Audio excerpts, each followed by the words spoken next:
আমার বাবারা, বন্ধুরা, একটু গভীর মনোযোগ। আল্লাহর নবী সাল্লাল্লাহু আলাইহি ওয়াসাল্লামের প্রেমের ব্যাপারে দু একটি কথা বলবো। আমরা আশিক রাসূল দাবি করি, আশিক রাসূল কেমন হওয়া দরকার, এই কথাগুলা বলে আমি আমার আলোচনা শেষ করে দেব। দেখুন আমার নবীকে আল্লাহর নবীর সাহাবীরা কেমন ভালোবাসে, কেমন ভালোবাসে। আল্লাহর নবীর দরবারে একজন সাহাবী এসে ডাক দিলেন, ইয়া রাসূলুল্লাহ, ইয়া হাবিবাল্লাহ, ও মায়ার নবীজি, ও গো উম্মতের দরদি নবী, ইয়া রাসূলুল্লাহ, আপনার কাছে একটি প্রশ্ন, একটি প্রশ্নের আনসার আমি আপনার কাছে জানতে চাই গো নবী। আমার নবী ডাক দিলেন, রে সাহাবী আমার, ও আমার সাহাবীরা, ও সাহাবী, তুমি কি জানতে চাও? আল্লাহর নবীর সাহাবী ডাক দিলেন, ইয়া রাসূলুল্লাহ, ইয়া হাবিবাল্লাহ, আপনার দরসের মধ্যে বসে, আপনার ওয়াজের মধ্যে বসে, আপনার সম্মুখে বসে, আপনার মজলিসে বসে অনেক বিষয়ে জানতে পেরেছি। ইয়া রাসূলুল্লাহ, একটি বিষয় আপনার জবান মোবারক থেকে কখনো শুনি নাই। আমার মায়ার নবীকে বলে, ইয়া রাসূলুল্লাহ, সেই একটি বিষয় আমি আপনার কাছে জানতে চাই। আল্লাহর নবী বলে, রে সাহাবী, বহু বিষয়ে জানিয়েছি, বহু বিষয়ে জানিয়েছি, এবার বলো তোমার মনের ভিতরে কোন প্রশ্নটা ঘুরপাক খাচ্ছে, যেই প্রশ্নের আনসার তুমি জানতে চাও। আল্লাহর নবী সাল্লাল্লাহু আলাইহি ওয়াসাল্লাম এই কথা বলার সঙ্গে সঙ্গে আল্লাহর নবীর সাহাবী বললেন, ইয়া রাসূলুল্লাহ, ইয়া হাবিবাল্লাহ, নবীজি, ও মায়ার নবীজি, আমি আপনার কাছে যেই জিনিসটা জানতে চাই সেটা হচ্ছে, নবী গো, আমি আপনার কাছে জানতে চাই, আল্লাহ পাক রব্বুল আলামিন এই পৃথিবী সৃষ্টি করেছেন, শুধু পৃথিবী নয়, আমার আল্লাহ আসমান সৃষ্টি করেছেন, জমিন সৃষ্টি করেছেন, বহু গ্রহ নক্ষত্র সৃষ্টি করেছেন, আমার আল্লাহ পাক রব্বুল আলামিন জান্নাত সৃষ্টি করেছেন, জাহান্নাম সৃষ্টি করেছেন, আমার আল্লাহ জিন ইনসান সৃষ্টি করেছেন।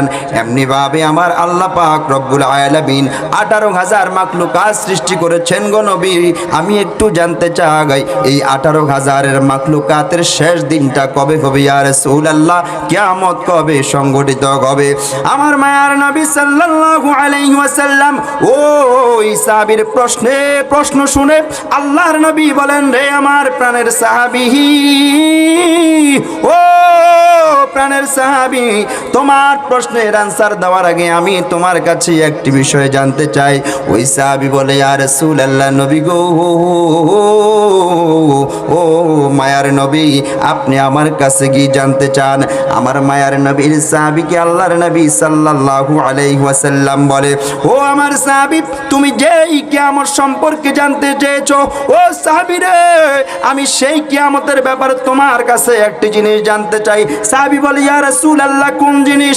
আমার নবী বলে, রে সাহাবী, তুমি কিয়ামত সম্পর্কে জানতে চেয়েছো, বলো তুমি কিয়ামত সম্পর্কে, কিয়ামতের জন্য কি প্রস্তুত করেছো, কিয়ামতের জন্য কি ব্যবস্থা করেছো, কিয়ামতের জন্য কি সংরক্ষিত করেছো? ওই সাহাবী বলে, ইয়া রাসূলুল্লাহ, ইয়া হাবিবাল্লাহ, ও মায়ার নবীজি, আমি কিয়ামতের জন্য তেমন কিছুর ব্যবস্থা করি নাই, আমার তেমন কোনো নামাজ নাই গো নবী, কেমন কোনো নামাজ নাই, আমি তেমন কোনো রোজা রাখি নাই, আমি তেমন কোনো হজ করি নাই, তেমন কোনো যাকাত দেই নাই, তেমন ভাবে সৎ পথে চলি না, তেমন কোনো কিছু আমি সংরক্ষণ করতে পারি নাই, ব্যবস্থা করতে পারি নাই। ইয়া রাসূলুল্লাহ, ইয়া হাবিবাল্লাহ, ও মায়ার নবীজি, তবে একটা জিনিস আমি প্রস্তুত করেছি। আল্লাহর নবী সাল্লাল্লাহু আলাইহি ওয়াসাল্লাম সেই সাহাবীকে ডাক দিয়ে বলে, ও আমার সাহাবী, বলো বলো বলো, কি জিনিস তুমি সংগ্রহ করেছো? তুমি নামাজের ব্যবস্থা করো নাই, রোজার ব্যবস্থা করো নাই, হজের ব্যবস্থা করো নাই, যাকাতের ব্যবস্থা করো নাই, পৃথিবীতে কোনো কিছুর ব্যবস্থা তুমি কিয়ামতের জন্য করো নাই, একটি জিনিসের ব্যবস্থা তুমি করেছো, সেই জিনিসটা কি আমি জানতে চাই। আল্লাহর নবীর সাহাবী ডাক দিয়ে বলে, ইয়া রাসূলুল্লাহ, ইয়া হাবিবাল্লাহ, নবীজি, আমি সাহাবী কিয়ামতের জন্য একমাত্র আল্লাহ এবং আল্লাহর রাসূলের ভালোবাসার ব্যবস্থা করেছি। সুবহান, আর একটু জোরে বলেন সুবহানাল্লাহ।